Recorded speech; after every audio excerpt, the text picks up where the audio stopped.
boa tarde, tudo bem? Estamos hoje aqui dando início a mais um bate-papo e hoje com a presença ilustre do meu grande amigo, presidente Dr. Sena, presidente da OAB, Dr. Sena. Dr. Sena, é uma honra recebê-lo aqui. Seja muito bem-vindo, tá bom? Dr. Sena, se apresente. Quem que é o Dr. Sena? Tiago, muito obrigado pelo convite. A honra é toda minha em vir aqui no seu ambiente de trabalho. Confesso a você que eu estou extremamente lisonjeado de estar aqui participando com esse podcast. Dr. Sena é uma pessoa extremamente caseira, familiar, que vive aí cuidando dos filhos e nessa situação toda de ser caseiro, família, que nós temos, daí que nós conseguimos a nossa força, né, para que nós possamos aí estar enfrentando esse desafio da advocacia no nosso dia a dia. Perfeito. Dr. Sena, como que foi virar advogado? Então, isso é um caso bastante interessante. Eu morava aqui inicialmente com meu pai chegou aqui em Ponta da Serra em 1970, eu morei com ele alguns anos e tive que me deslocar daqui para continuar os meus estudos em Cuiabá. Terminei o meu segundo grau e quando eu terminei o meu segundo grau, de lá eu liguei para meu pai e falei, olha, eu tenho interesse de fazer direito, assim. O meu pai, ele não gostou da ideia, ele me tirou do foco e por uma razão que naquele momento eu ainda desconhecia, ele não quis me explicar. Uhum.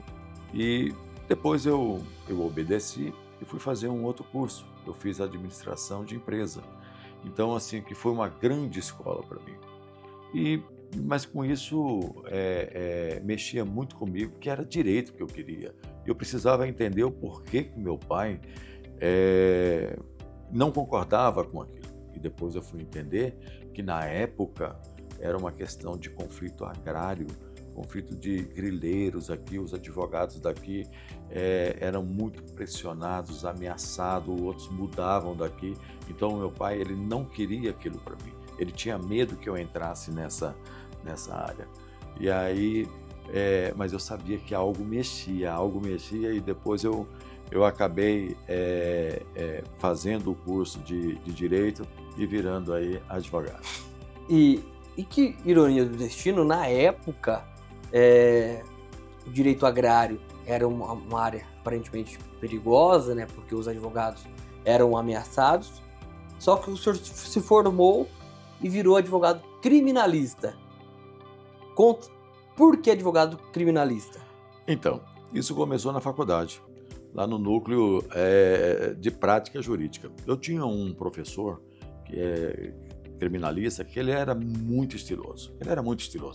Ele andava toda semana, todos os dias, de terno preto. Camisa preta, terno preto e gravata vermelha e óculos escuros. Ele se identificava como aquela forma tal, e ele assim se interessou pelo meu trabalho que estava desenvolvendo lá na área, nas matérias criminais. E depois lá no núcleo de prática jurídica, ele pegou e falou para mim assim, olha, eu vou te passar um caso, é o primeiro caso que nós estamos pegando, eu vou te entregar o processo, e você vai ler esse processo e me traga qual é a linha de defesa que nós vamos adotar no júri. Eu peguei aquele processo, eu não sabia o que fazer. Por onde começar, e eu comecei a ficar nervoso e tal, eu perguntava para algum outro colega, ia procurando. Aí, 2 semanas depois, eu devolvi o processo para ele e falei assim, professor, a linha de defesa que eu consegui encontrar aqui é aquela do homicídio privilegiado, violenta emoção. Ele pegou e bateu na mesa e, é isso mesmo, você está certo. Aí, olha, o júri já foi marcado. E na época, quem era a presidente do júri lá era a doutora Maria Herotildes, hoje desembargadora, e o júri era em Várzea Grande. Marcou o júri e esse professor, ele começou a ir de sala em sala e falar assim, ó, tal dia vai ter um júri daqui do nosso primeiro núcleo, vocês precisam assistir, vocês precisam assistir. E começou a fazer a propaganda e tal. Aí eu falei, professor, mas esse é o meu primeiro trabalho. Aí ele falava assim, não se preocupe, eu estou com você. Não se preocupe, eu estou com você, eu vou estar junto contigo. Aí eu peguei, comecei a fazer uma investigação pessoal. Eu saí, fui até Várzea Grande, onde aconteceram os fatos, e comecei a ouvir as pessoas. E ali eu fiz um trabalho, exato, um trabalho que nenhum dos alunos então fazia. E quando chegou no dia do júri, nós sentados lá, o plenário estava lotado de acadêmicos, o professor aqui e tal, o promotor começou a se defender, a acusar. E aí eu peguei e falei para ele assim, professor, agora vai ser a nossa vez, mas eu estou muito nervoso, essa é a minha primeira vez, professor. Aí ele falou assim, não se preocupa não, essa também é a minha primeira vez. Então, eu não se preocupa não, essa também é a minha primeira vez. Então eu entendi, nós fomos vitoriosos no júri, e dali, o que eu tirei dali é que o homem não nasce pronto. Exato. O homem se faz e é pela voz, pela coragem e pelo um bom combate. E sobre essa história que o senhor contou, eu faço até um complemento. Eu vi um insight ali que o homem nunca deve andar só. Se o senhor fosse sozinho, talvez o senhor teria medo. Mas o homem sempre tem que ter um mentor. Na minha visão, o homem sempre tem que ter um mentor. E o senhor teve um primeiro mentor, deve ter tido vários, mas um primeiro mentor que foi esse professor. Que ele te instigou a ir pesquisar, a lutar, a investigar. E prova disso que depois conseguiram ter êxito nesse processo e êxito em inúmeros outros.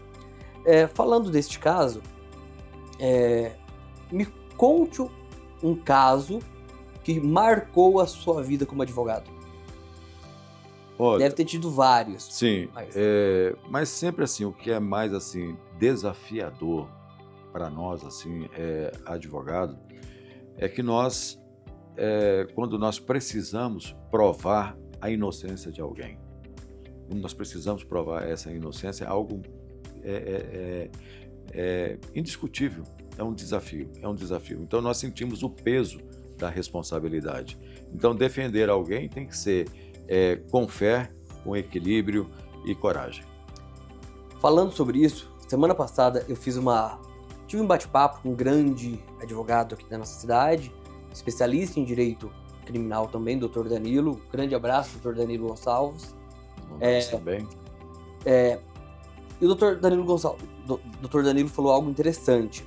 Ele falou o seguinte, que advogar na parte criminal para um cara que é culpado não é problema, porque o cara ele já sabe que ele é culpado. Mas o advogar para alguém que é inocente é um grande desafio. Para quem já é culpado, o cara já sabe que é culpado.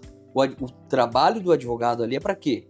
Para mitigar, atenuar aquela penalidade. Para ver se a lei que vai ser aplicada está dentro do limite devido. Mas para quem é inocente, é um trabalho redobrado. Eu achei interessante o que ele falou. É verdade. Agora, se bem que eu abro aí um parênteses, quando a pessoa se é culpado, mas de tanto você fazer entrevista com ele, de tanto você conversar, de tanto você ir lá fazer o alinhamento jurídico para ele, ele começa a pensar, a imaginar que ele não é mais culpado. Uhum. Tanto você trabalhar na mente, tanto você trabalhar naquela situação, ele começa a imaginar que ele não é culpado, não é a situação. E aí você precisa chegar e parar e falar, olha, essa aqui é uma linha de defesa que nós estamos construindo, que nós estamos levando para você. Mas o que está nos autos, falta alguma coisa nesse sentido, você, no fundo, você vai ser condenado. Nós vamos trabalhar para tirar a qualificadora, para tirar isso e aquilo e pegar uma pena mínima. Perfeito.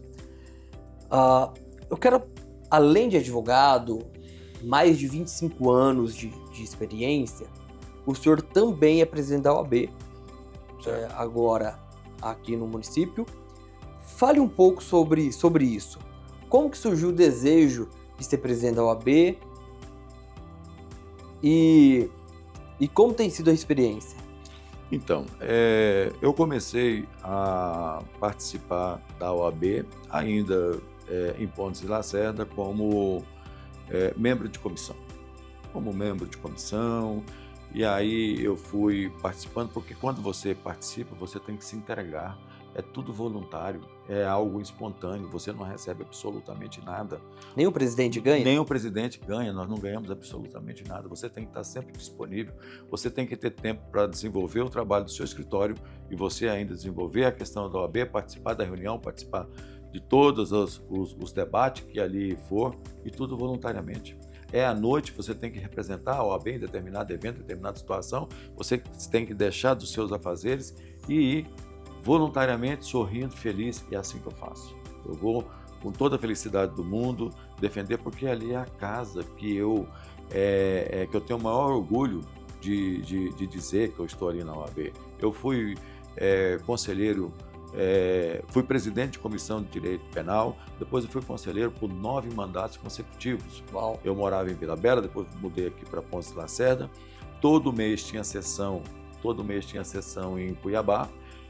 Eu não faltei uma sessão durante esses 9 anos, com exceção do dia que nós fizemos a feijoada, que aí coincidiu de ter lá e eu faltei para poder estar ajudando aqui o pessoal. Então, assim, isso está lá nos anais da ordem. O conselheiro de Pontes de Lacerda, o conselheiro do Vale do Guaporé, né, não faltou uma vez, participou de tudo, participou. Você pega processos para julgar, processos para relatar, que são aqueles casos de colegas que cometem algum tipo de infração e acaba caindo para alguma câmara, alguma situação, e você acaba ali vendo se tem razão, se é ou não. Então isso é importante, tem que ser tudo voluntário. Perfeito. Como presidente da OAB, qual que é o seu principal objetivo como presidente da OAB? O que o senhor quer deixar de legado na sua gestão? Então, para deixar de legado aqui na gestão, eu quero trazer os advogados para a OAB. Eu preciso fazer isso, eu preciso dialogar mais ainda com eles. Eu estou numa fase de construção lá no fundo da OAB, que devemos inaugurar ano que vem, e lá no ano que vem eu vou ter a condição de colocar possivelmente um sextou da advocacia ou quintou da advocacia, né? Onde nós vamos ter bate-papo, estudos intelectuais, né? E inclusive eu já vou aqui fazer um convite para você participar, estar ali conosco, tá? Nos eventos, toda quinta-feira nós vamos ter evento e vamos ter um bate-papo com um colega, vamos ter um bate-papo com um tabelião, com um delegado, e trazer isso aí para a advocacia. Então esse é o maior legado que eu quero deixar para a nossa subseção. Muito legal. Eu vejo muitos advogados, muitos não, eu vou me retratar aqui. Eu vejo alguns advogados, principalmente o jovem advogado, de se sentir um pouco excluído dos eventos da OAB. Só que, acompanhando o senhor de perto, depois que o senhor assumiu, e antes os presidentes anteriores, Dr. Edson, o doutor Israel, o doutor Ramão, a doutora Janete, que eu tenho conhecimento, sempre buscou organizar alguns eventos para reunir todos os advogados. Quais são os eventos que têm acontecido e é promovido pela OAB? Então, nós temos aí, todo ano nós temos um Júris Pesqueiro que já virou uma marca estadual. né? Ano que vem nós já temos data, vamos fazer o Juros Pesqueiro lá na Vila Bela, né? Na belíssima, na diminuta, bucólica Vila Bela, né? E esse ano nós tivemos participação de colegas advogados de fora, que vieram aqui participar. Então esse é um evento marcante nosso, que é o Juros Pesqueiro, já estamos há uma década. Uau. Anual fazendo isso aí. A questão do Março Mulher, né? Março Mulher, nós temos aí um evento também. Temos trazido palestras. A última que nós trouxemos aí foi da inteligência artificial, né? Que teve, digamos assim, a nossa demanda alcançou o objetivo, mais de 40 inscritos, né? Temos agora já uma previsão que nós vamos trazer um evento do agronegócio. Muito bom. Do outro que vai ter dos honorários e outro também que vai ser da área criminal. Isso já no começo de ano. E temos aí, fizemos um evento também no mês da advocacia, onde nós estivemos, pra você ter uma ideia, nós estivemos em Vila Bela, nesse evento.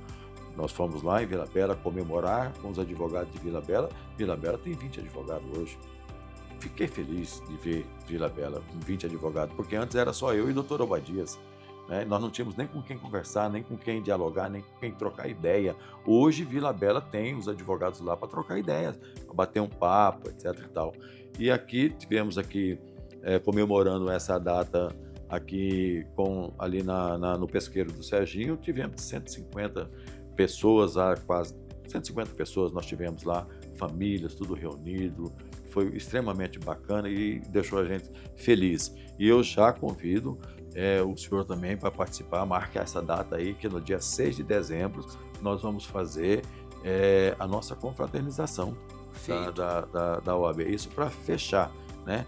E aí os próximos eventos que tiver, tirando esses dois primeiros, no terceiro para frente eu já quero fazer no nosso espaço, lá no fundo da OAB.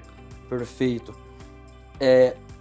São eventos, eu tenho acompanhado, em que pese eu quase não tenho ficado mais no município, porque eu estou com um projeto de expansão do meu escritório, estou montando uma rede de escritórios. Hoje nós temos 4 escritórios, indo para o 5º, em 3 estados diferentes. Eu quase não estou ficando aqui, mas vai ser uma honra, todas as vezes que eu vier à cidade, ao município, me encontrar com o senhor e me encontrar com outros advogados. Eu tenho acompanhado que toda semana tem uma pelada entre os advogados. Como que é isso? Qualquer advogado ou estudante de direito pode participar desse futebol? Sim, pode participar. Nós temos aí uma parte, inclusive temos advogados que falou assim, olha, tem que fazer evento para nós também, então nós vamos fazer também evento para advogados, certo? Advogadas. Então hoje, por exemplo, é dia do futebol. Quarta, toda quarta-feira, ali na arena, onde está ali, tem um espetinho ali do Alex, né? do Alex, que agora ele tá estreando aí aquele cupim na telha, coisa maravilhosa. Então você joga, você bate um papo e depois você sabe que a resenha que é a coisa mais gratificante, né? E nós queremos manter isso aí. E nós temos uma rivalidade, mas uma rivalidade bacana, uma rivalidade legal. E eu lembro. Que é com a questão da Vila Bela, né? Quando joga Pontes da Serra com Vila Bela, eu vou jogar para Vila Bela. Eu lembro, eu já participei de dois jogos representando isso tem quase 6 anos. Pontes Lacerda contra Vila Bela, eu participei. Mas joguei 5 minutos, já cansei e falei, não, eu vou estudar. E o senhor falando toda quarta tem esse futebol lá na arena, e falou do Alex. Alex, um abraço pra você. É um dos melhores espetinhos que eu já comi na vida. O Alex tem um dom na cozinha espetacular. Eu lembro quando ele tinha a outra espetaria ali, era fantástico. Toda vez que eu vinha a Pontes Lacerda, eu tinha que ir lá. É fantástico. Não é à toa que ele é São Paulino.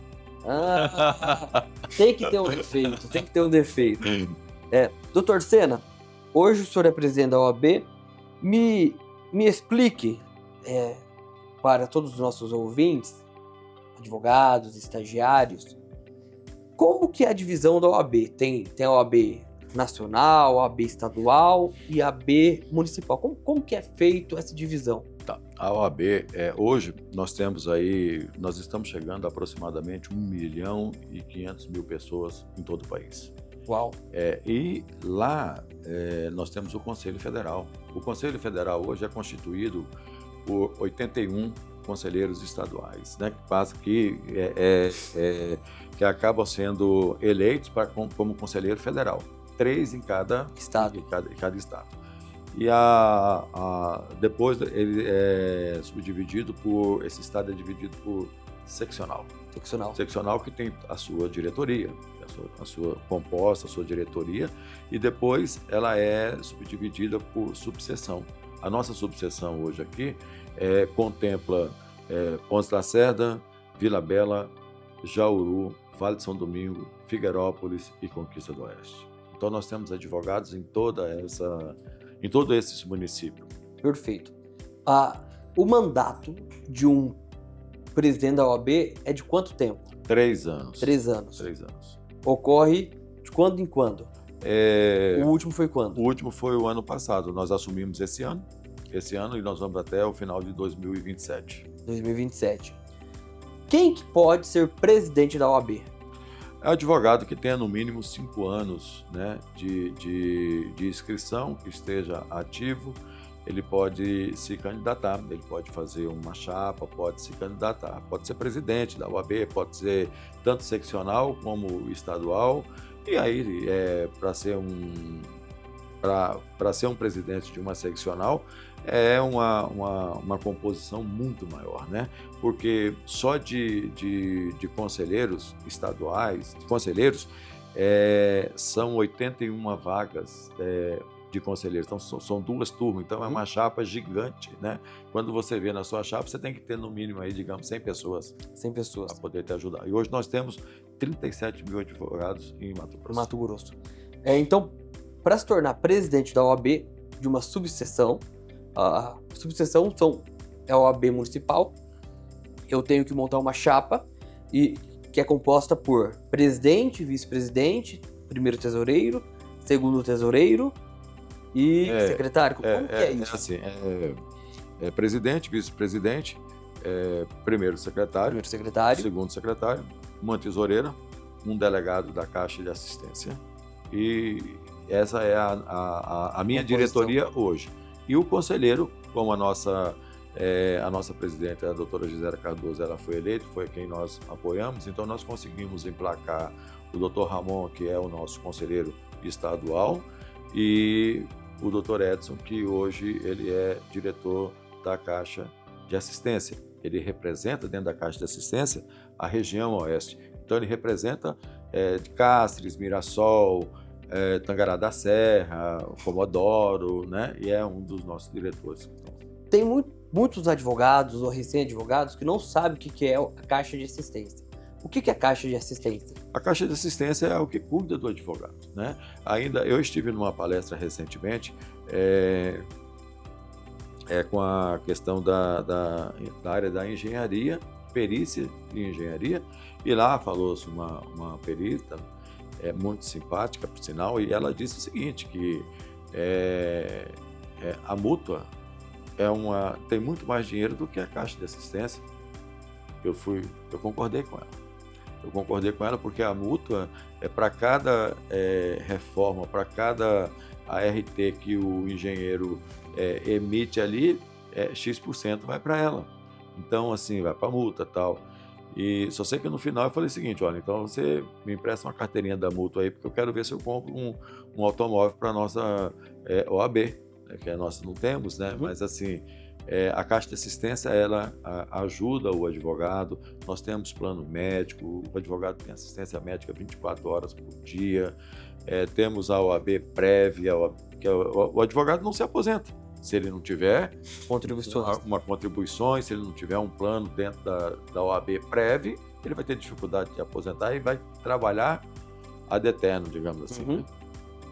Então a Caixa de Assistência é isso. Se eu não me engano, na época da pandemia, 2020, 2021, 2022, a Caixa de Assistência do Mato Grosso foi muito útil, porque teve muitos advogados que só não passaram fome porque a OAB, através da Caixa de Assistência, ela deu um auxílio para esses advogados.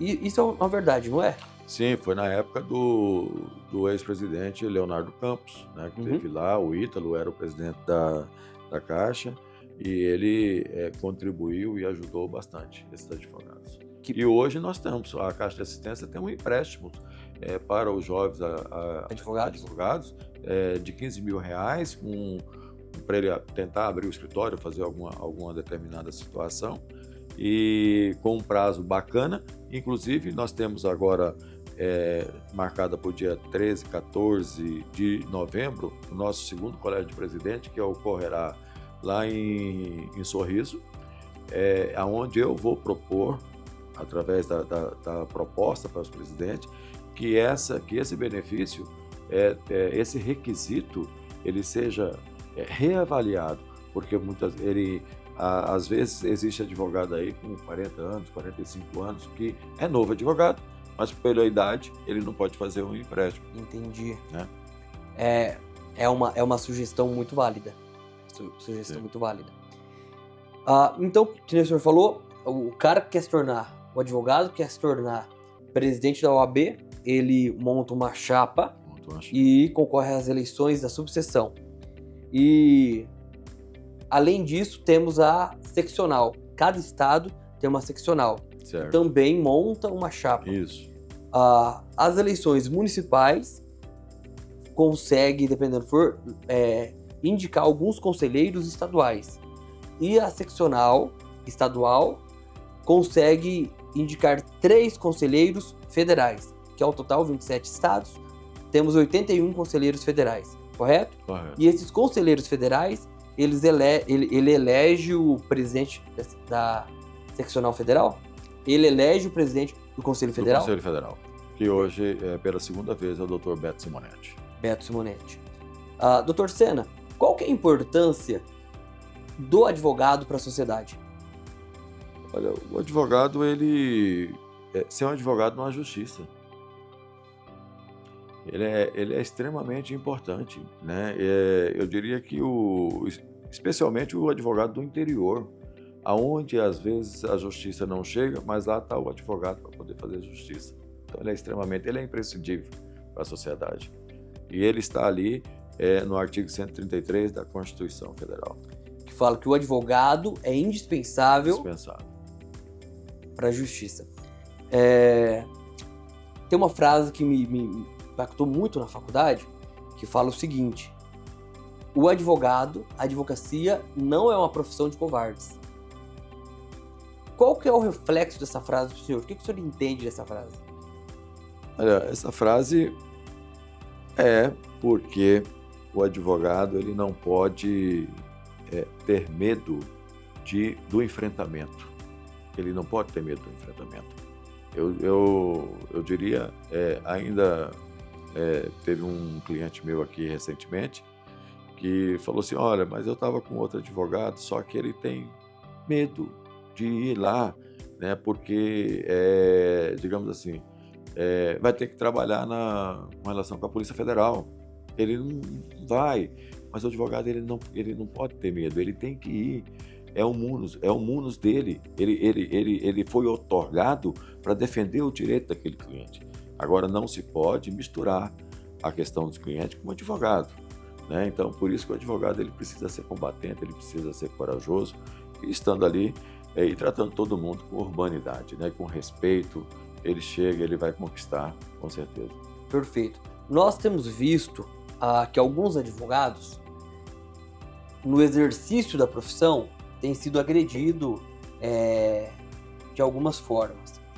Qual é a visão da OAB num todo quanto a isso? Quanto um advogado ele é impedido de exercer a sua profissão? Qual que é o papel da OAB? O que a OAB faz em relação a isso? Então, a OAB ela trabalha com... Primeiro que quando o advogado ele é agredido, ele é impedido de exercer essa função dele, a OAB ela vai abrir procedimento, um processo interno.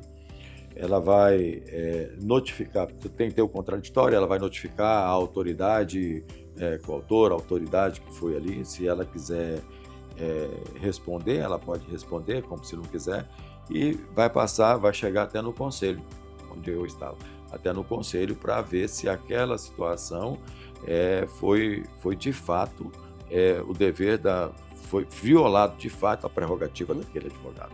Se confirmado, a OAB ela vai usar um instituto que ela tem, que é o do desagravo, né? Que é o do desagravo. Mas isso foi caindo numa situação que há uns 7 anos atrás, a violência da prerrogativa do advogado era muito constante, era muito assim. E a OAB, a nível nacional, a nível de situação, começou a trabalhar, e hoje nós temos um banco dentro do sistema que aquela autoridade que extrapolar com as suas funções e agredir a parte do advogado em si, e ela for considerada como tal e cair nessa linha do banco que tiver ali, depois que ele conclua seja lá o tempo dele no Ministério Público, eu estou falando assim no Ministério Público, no Poder Judiciário, no geral, ele não vai poder mais advogar, porque ele vai estar impedido, porque ele infringiu o direito do advogado, a prerrogativa do advogado. Isso aconteceu na Lava Jato, que alguns juízes ultrapassaram o limite e depois que concluiu a magistratura, quiseram advogar, a OAB não aceitou. Isso. Tivemos salvo engano, foi um juiz do Rio de Janeiro. Rio de Janeiro. Um juiz federal. Ele tentou tirar uma carteira da OAB, ele foi impedido, ele foi considerado inidôneo. Exato. Né? E aí ele tentou num outro estado, mas não pode tentar em qual estado que for, vai estar ali, não vai conseguir. O senhor falou algo interessante. Nem todo mundo que forma em direito vira advogado. Na realidade, o direito ele tem um leque de profissões. O cara pode virar advogado, juiz, promotor, defensor, passar em concurso. É um leque gigantesco. Para virar advogado, tem que fazer a prova da OAB, correto? São as 2 fases e passar. Mas não basta apenas isso. Além de passar nas 2 fases, de concluir 5 anos de estudo, colagral, passar nas 2 fases da OAB, ele tem que se inscrever e ele tem que ser validado, ele tem que ser aceito. Salvo me engano, tem um requisito que é da inidoneidade.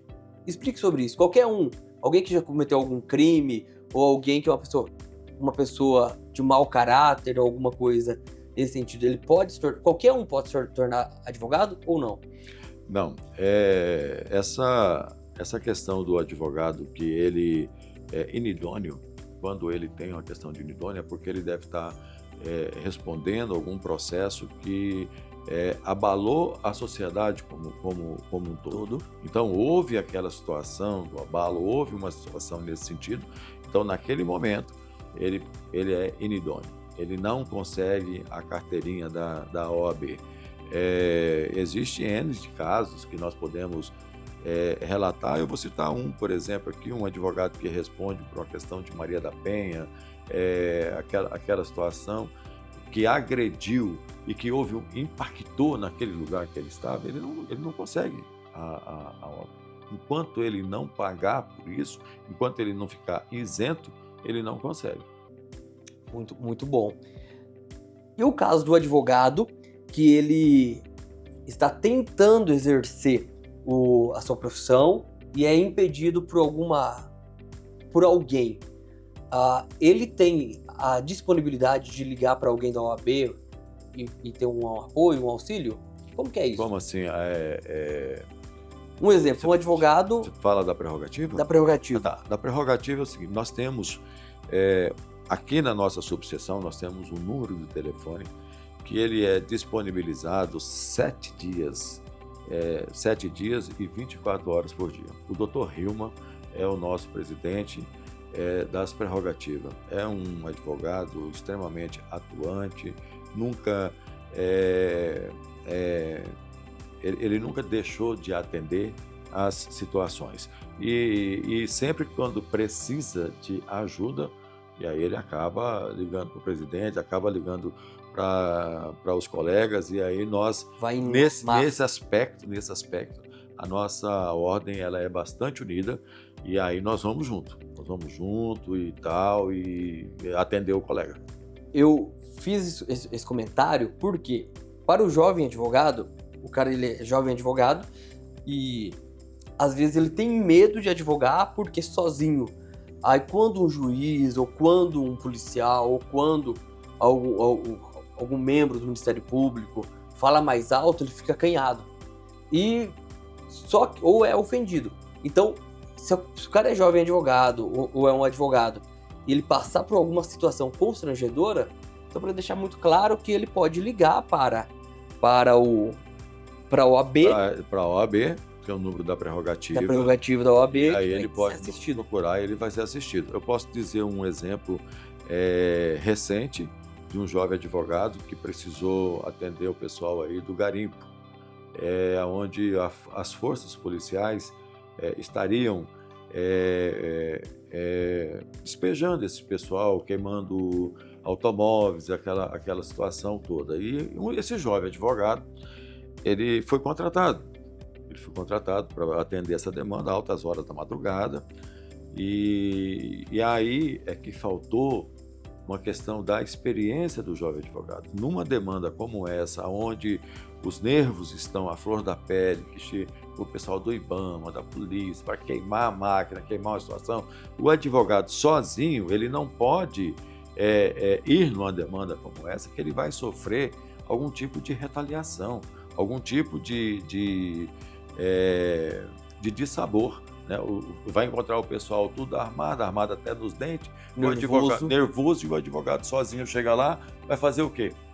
Ele vai sofrer, e aí eu sempre digo, se for contratado, mas vá com mais 2 ou 3, para que seja testemunho, grava, porque nós precisamos ter prova dessas situações, porque não adianta depois falar e o outro, um fala daqui, outro fala dali, se a gente não tiver a materialidade. Aí o OAB não tem condições de atuar.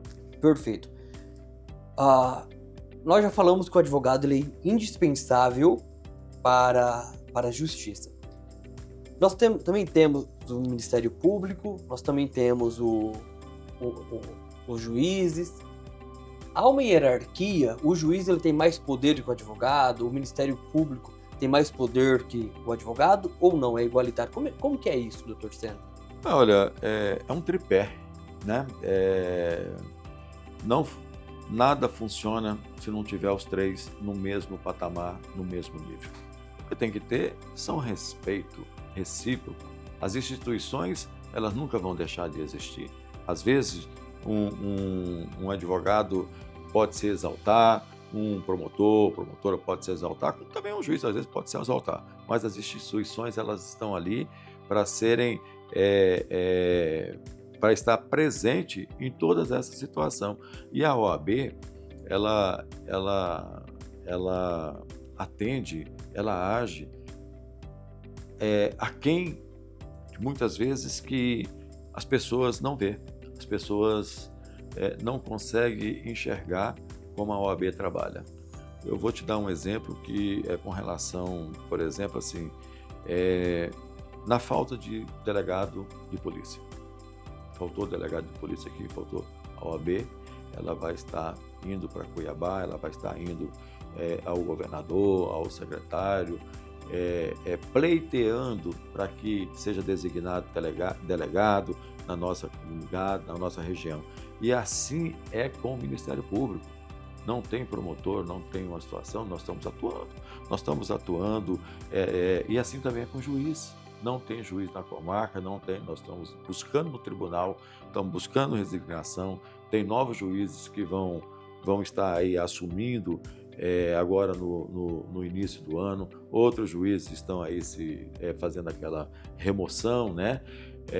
Estamos pleiteando também juiz na comarca de Jauru, na comarca de Ponta Lacerda, porque nós não podemos ficar sem uma dessas instituições. Por exemplo, Vila Bela, por exemplo, ela tem que estar com o Poder Judiciário, o Ministério Público e o delegado tem que estar ali naquele município. Tem que estar presente. E a OAB luta para isso. Perfeito. Doutor Sena, em mais de 25 anos de experiência, de carreira que o senhor tem, uma carreira, inclusive, muito bonita, até te parabenizo por isso, e me inspiro na carreira que o senhor construiu, hoje os tempos mudaram. Sim. Hoje nós estamos falando de inteligência artificial, hoje nós estamos falando de o advogado poder se expor na internet, no Instagram, Facebook, todas as redes sociais, de estar presente de uma forma mais assídua nessas redes sociais. Mas me conte, como era advogar há 25 anos atrás? O senhor começou a advogar há 25 anos atrás, início dos anos 2000. Só que o senhor iniciou na faculdade por volta de 95. Como que foi essa trajetória? Como que era naquela época? Era muito difícil. Hoje os jovens advogados aí, eles não têm nem noção. Não tem nem noção de como que era, que funcionava. Nós tínhamos que estar todos os dias, praticamente, dentro do fórum, no balcão, fazendo carga de processo, analisando os processos, e aí você teria que ter todo o cuidado de não sumir uma página, nada, porque tudo era conferido, tudo era situação, e você não podia ficar além do prazo. Você pegava lá 20, 30 processos e levava para o seu escritório.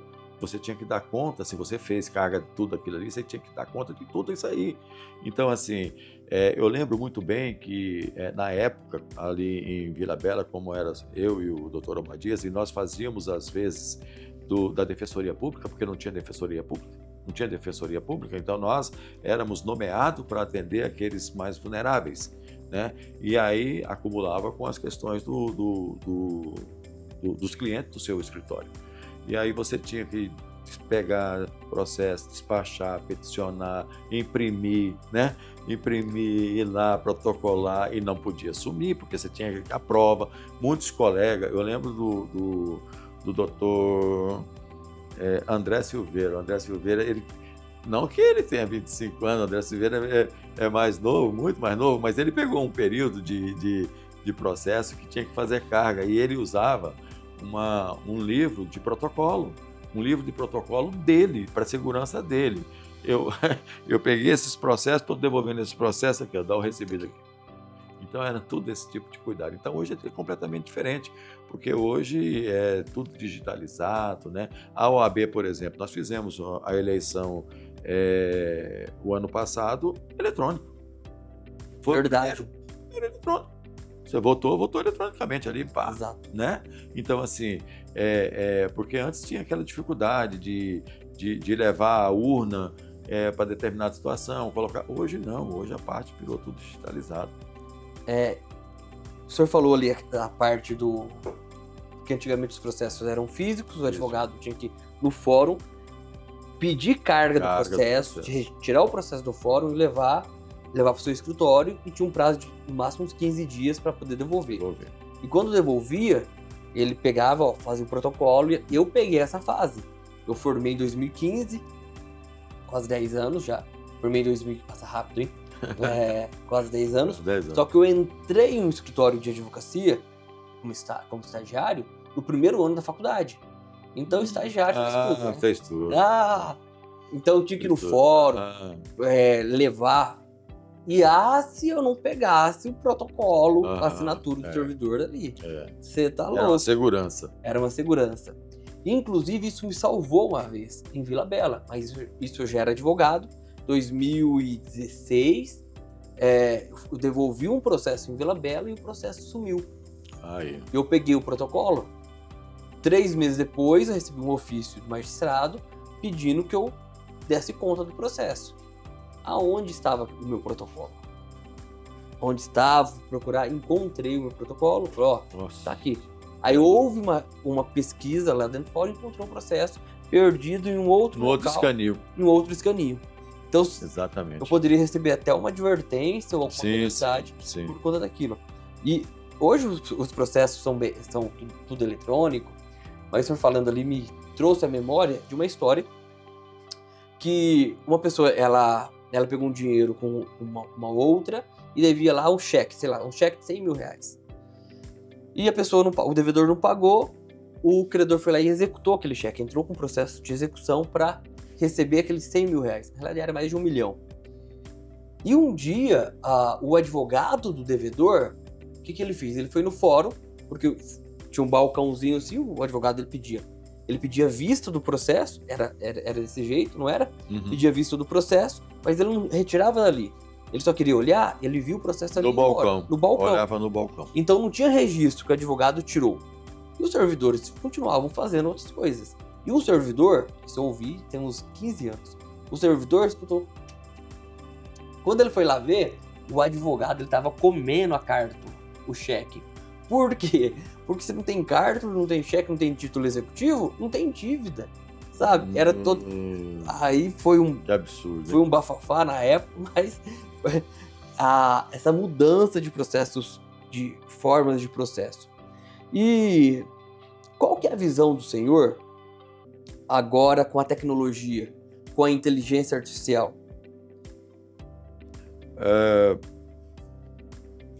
Com a inteligência, a questão da modernidade, da tecnologia, ela veio para ficar. Ela veio para ficar.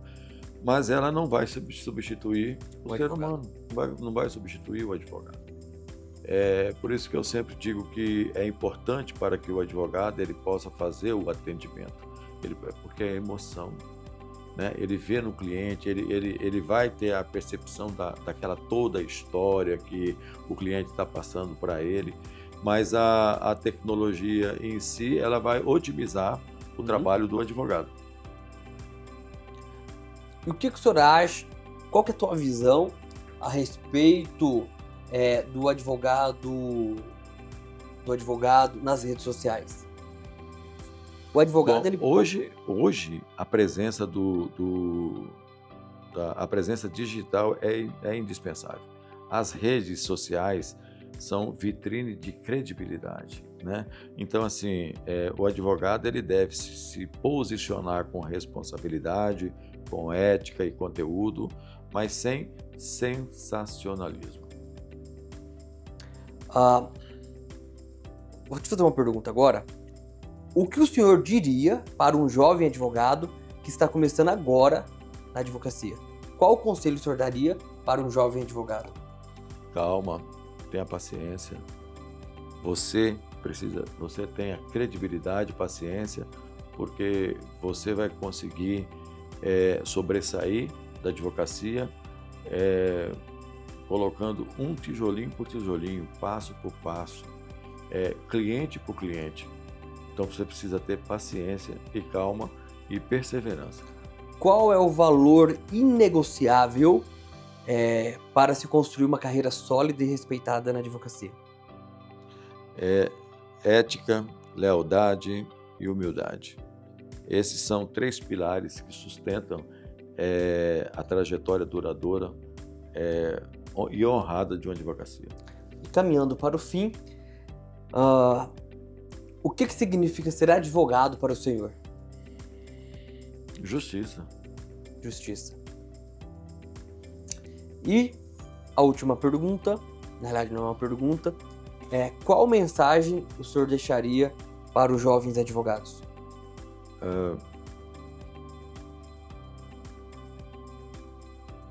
Eu diria para o jovem advogado, ele continuar, ele vai receber dificuldade, ele vai ter dificuldade, e dizer que você não está sozinho, você precisa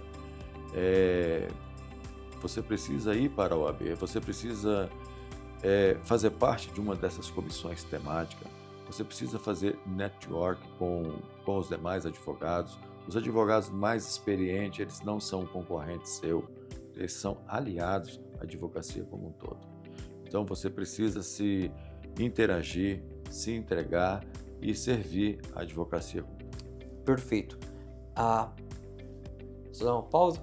Se o senhor quiser me fazer alguma pergunta, eu vi umas 5 perguntas ali. Eu vi um vídeo Pode começar? Ok. Tá, doutor Tiago, eu vi um vídeo, uma parte de um vídeo que eu achei super interessante, que a minha esposa Daniele me deu, e eu achei assim super bacana. O senhor estava nos Estados Unidos, na universidade, e me parece que não era só um dia, não eram 2 dias ou alguma coisa. Poderia me falar a respeito desse fato que você teve lá na... O que acontece? Harvard sempre foi um sonho de menino de estudar em Harvard, mas sou do interior eu falo que sou do interior, porque eu sou do Mato Grosso, que é interior do Brasil, e sou do interior, eu nasci em Pontes Lacerda, que é interior do Mato Grosso, interior do interior. Então o Harvard, que era um sonho de estudo, ficou inviável. Questão financeira, questão de acessibilidade, etc. Mas durante a graduação, eu ganhei bolsas para estudar em 7 países diferentes. Decidi ir para Portugal, fiz parte da faculdade de Portugal, mas eu ainda tinha o sonho de conhecer Harvard. E ano passado não, foi este ano, esse ano surgiu a oportunidade de irmos a Harvard. Fomos no Brasil Conferência. Eu faço parte de um grupo seleto de advogados liderados pelo Dr. Cristiano Ferreira. Um grande abraço, Dr. Cristiano. Todos devem conhecê-lo. É um cara sensacional, tá bom? Dr. Cristiano, ele construiu um verdadeiro grupo, um mastermind de advogados chamado G10. Temos mais de 250 advogados que faturam ali mais de 7 dígitos por ano. E ele construiu esse grupo e toda semana a gente temos um encontro, 2 ou 3 vezes por semana, temos um encontro para falarmos sobre as novidades da advocacia, tecnologia, o que vem de novo, quais são as novas mudanças da OAB. E além disso, temos também grupos temáticos dentro desse grupo. E algo que o Cris, o grande Cris, fez também, foi organizar alguns eventos, algumas viagens, para falarmos sobre advocacia no mundo. E teve o Brasil Conferência, é um evento que tem na Universidade de Harvard, todo ano, por volta de abril, que reúne ministros do STF, ministros da economia. Este ano teve o Gilmar Mendes, teve o ex-presidente Michel Temer, teve alguns empresários, Jorge Paulo Lema, e pessoas desse mundo, do mundo empresarial e do mundo jurídico. Teve o advogado mais jovem do Brasil a fazer uma sustentação oral junto ao STF. Então, foi um evento grandioso. O Cris organizou essa viagem, nós fomos, e lá nós fizemos muito network, nós fizemos negócios, nós, além de Harvard, teve uma viagem para o Vale do Silício. Foi feita uma viagem ao Vale do Silício. Para quê? Para ver as novas tendências e tecnologias para o mundo jurídico daqui 2, 3, 4 anos. Então, além de Harvard, tivemos a viagem ao Vale do Silício, que são as empresas Apple, Google, Tesla, onde tem carros autônomos. Então, se hoje já é possível um carro ser movido pela internet, sem nenhum condutor, o que dirá da advocacia daqui a uns anos? Eu falo que é o seguinte: a inteligência artificial, a tecnologia, ela não vai substituir o advogado. Porém, ela vai substituir o advogado que não entende tecnologia. Então, vou te dar um exemplo. Eu já cheguei a ter quase 30 pessoas na minha equipe. Hoje, eu tenho 15. O meu escritório regrediu? Não, o meu escritório cresceu. Por quê? Algumas pessoas saíram, eu investi em tecnologia, aumentou a produtividade e aumentou o faturamento. Então, a tecnologia deixa muito claro, a inteligência artificial, ela não vai substituir o advogado, mas ela vai substituir o advogado que não entende tecnologia. E além dessa viagem ao Vale do Silício, a Harvard, também tivemos uma viagem a Nova York. Em Nova York. Eu não cheguei nessa viagem, porque eu preferi ficar com minha irmã em Boston, onde fica Harvard, mas os meus sócios, o G10, eles foram visitar alguns escritórios em Nova York. E o mundo está olhando para o Brasil. Então, o futuro da advocacia no Brasil, então por isso que eu falo para o jovem advogado, por isso que eu falo para o advogado que já tem uma carreira sólida, mas ele tem uma carreira sólida, só que ele viu a advocacia como algo manual ali. Ele não viu a advocacia como algo empresarial. Então o cara advoga 30 anos, 10, 20, 30 anos, cansa, fecha o escritório. Só que ele leva consigo uma marca, um nome grandioso que poderia se perpetuar ad eterno se ele tivesse montado uma equipe e sucedido pela esposa, pelos filhos e por outros advogados. É a mesma coisa que as grandes bancas fazem hoje em São Paulo, em Brasília, que o advogado que fundou o escritório tem escritório com 100 anos no Brasil. Tem. O cara que fundou aquele escritório já morreu. Faleceu essa semana. Só que ele montou uma estrutura gigantesca. E aquilo gera uma renda para os seus herdeiros, e muitos são advogados, grandioso. Então, o advogado que ele não olha o escritório como uma empresa, quando ele fechar, ele vai levar algo valioso consigo, que é a sua marca, a que ele construiu. Inclusive, os escritórios fora do país têm olhado para o Brasil com outros olhos. Por quê? O Brasil é o celeiro do mundo. Então, qualquer negociação que tem entre empresas brasileiras e empresas estrangeiras para a venda de commodities, é indispensável que tenha advogados. Então, eu oriento que o advogado ele deve olhar a advocacia com uma visão mais empresarial. Como? Dividir no escritório por setores. Setor de atendimento, setor de busca de documentos, setor operacional, setor de controladoria e setor financeiro. E implementar muita técnica para essa equipe. E além dessas viagens, inclusive, ano que vem nós temos outra viagem aos Estados Unidos. Também estamos marcando, tivemos uma viagem a Portugal, a Europa, vamos ter uma viagem ao Chile e vamos ter uma viagem à China para ver como tem sido a advocacia e a tecnologia nesses outros países. Maravilha.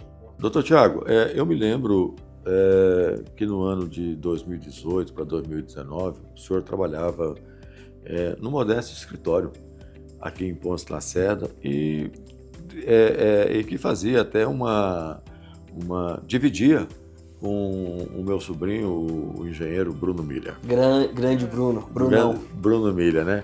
E hoje eu chego aqui no seu ambiente de trabalho e vejo algo assim impactante, que me deixou bastante feliz. Foi difícil chegar até aqui? Foi desafiador. Foi muito desafiador, porque formei em 2015 para 2016, comecei a advogar, mas eu não tive muitas oportunidades. Eu queria crescer na advocacia, só que eu não tinha muitas oportunidades. Não me deram oportunidade de ser sócio. Então, como não tive a oportunidade de ser sócio, eu tive que criar o meu escritório. Tive que fazer o meu negócio. E tem muita gente que quer ser dono. Fala, se eu for dono de tudo, eu vou ser um cara muito bem sucedido. Eu acho que isso é uma falácia. E eu penso o seguinte, Dr. Sena, se sociedade fosse ruim, os bilionários não teriam sociedade, tá bom? E eu sempre pensei em construir uma advocacia promissora e de sucesso, mas eu não sabia como. Então eu sou cristão, eu comecei a orar, eu comecei a pedir direcionamento de Cristo e comecei a trabalhar muito. Tipo, eu dormia 2 horas por dia. Então, teve um período que eu fui assessor municipal, eu tinha o meu escritório, eu dava aula na Universidade Estadual do Mato Grosso, chegava 11h30 em casa, comprava um lanche na praça, ia para o escritório, trabalhava até as 2 da manhã, vendo o que minha equipe tinha feito, corrigindo peça. 2 horas da manhã, o que eu fazia? Das 2 às 4, eu ia estudar. Eu tinha que estudar para me atualizar, e eu dormia das 4 às 6h30, porque 7 horas eu tinha que estar no escritório.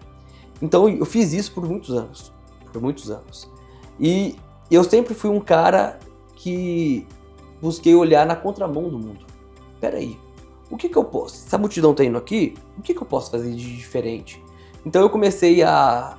Eu sempre quis algo a mais, sabe? Eu acho que a nossa vida é única e nós temos um Deus grandioso que eu sempre falo para minha equipe o seguinte: se alguém já fez algo, então aquilo é possível. Então eu também posso fazer. Se alguém já construiu a arca, eu também posso construir. Basta eu querer me aliar às pessoas corretas e executar. Mas se alguém nunca fez, Deus está me dando a oportunidade de fazer aquilo. Então eu comecei a trabalhar muito, comecei a estudar muito e vi a oportunidade, e Deus colocou no meu coração a vontade de criar um grande escritório, uma grande rede de escritório. Para quê? Para gerar oportunidades que eu não tive. E as coisas foram acontecendo. Muitas pessoas entraram, muitas pessoas saíram, mas algumas pessoas, e as boas pessoas, permaneceram. E hoje nós estamos aqui